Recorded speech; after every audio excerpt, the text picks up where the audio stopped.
All right, welcome to part 4 in our series on culture. In this presentation, we will be examining social control and social rules as elements of culture. Our objectives are going to be twofold and broad because of that.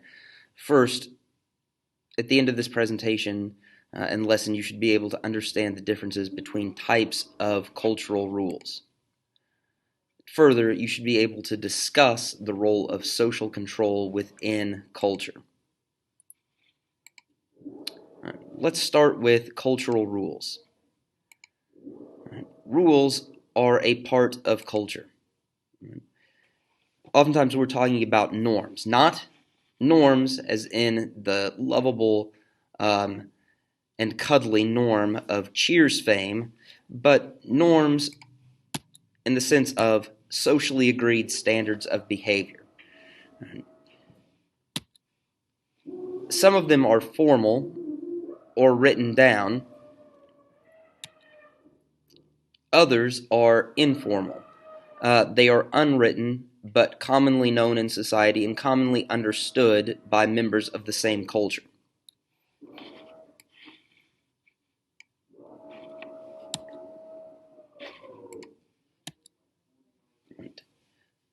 Mores are a type of cultural rule, a type of norm, but what distinguishes those from other norms is that they are especially critical as norms for determining right and wrong. They're moral standards. Right?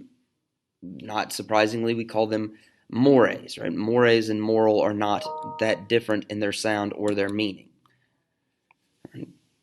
At the other end of that spectrum, right, if mores are the strongest of the norms, folkways are less serious norms. Right? What these are, they're going to be things we often don't think about. Right? They are very fundamental norms about what is acceptable behavior in general. Right? So things we often do unconsciously. Walking on the right-hand side of the hallway, driving on the right-hand side of the road. Are there actually rules about these things? Sure. But they're also basic folkways at this point. Another example you might think of where there's not necessarily a law about this. As a matter of fact, the law says that you don't have to do this at all. But if you were driving down the interstate and you see traffic merging from an on-ramp, it's considered a folkway, right? Appropriate behavior for you to move left if you can to let them have an easier time entering traffic. Those are folkways. Expectations of handshakes pre-COVID were something we would think of as a folkway.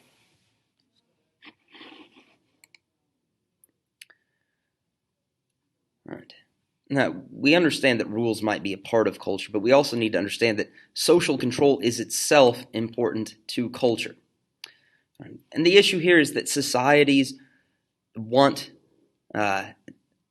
probably not the right word, but societies try, for whatever reasons, to ensure conformity to their norms. And there are different ways of doing this. One is positive sanctions. Now, if you've ever heard the term sanctions, you probably don't think such things exist. Right? When you think of sanctions, you think about what the United States government does to Iran to punish their leaders for Iran's various actions, whether it's support of terrorism or possible building of nuclear weapons. You think of sanctions as punishments. And as we'll see, they can be, but there are also positive sanctions. Right? These are rewards. And if you got money for good grades on a grade card, that's a positive sanction. And if you even got good grades in the first place, that is a positive sanction. Right? We are rewarding behavior that conforms to society's norms. It can also be as simple as approval. And I realize for teenagers, to some extent, that's a rebellious time and you think approval doesn't matter. But approval matters. Maybe not from traditional authority figures, teachers, parents, bosses, right? But from your peers, approval certainly matters. And if you're not adhering to the norms of your group of friends, you might experience a withholding of approval, and you may feel that affects you quite a lot. that you do actually, in fact, value approval as a positive sanction. There's also acceptance, right? And again, the rebellious teenager in you is thinking, I don't need acceptance from anybody, but you do. Right? Again, it might be from your group of friends, but right, at some level, right, you want that positive sanction of acceptance, and you will behave according to norms in order to obtain that acceptance, right? As well as approval and, of course, rewards. Now, to the type of sanctions we are more used to thinking about when we hear the word sanctions, punishment. So being imprisoned, as we see in this image, right, is a form of sanction, right, a negative sanction. Right? A kid being spanked for trying to grab that candy bar in the checkout line at the grocery store. It's a negative sanction of punishment. Being grounded, having your phone taken away, also negative sanctions. Right? Disapproval, right, can be a form of negative sanction. Right? And again, I know the rebellious teenager is thinking, I don't care if somebody disapproves of me, but you do. And maybe not if your parents disapprove of what you've done, but if your friends disapprove of your behavior, that might sting a bit more. And finally, there is ostracism. Right? And ostracism, right, is being, there are different words for this. If we're talking about the Amish community ostracizing someone, it's called shunning. And their family and their community will have nothing to do with them and essentially act as if they no longer exist, right? The saying, you're dead to me, applies here.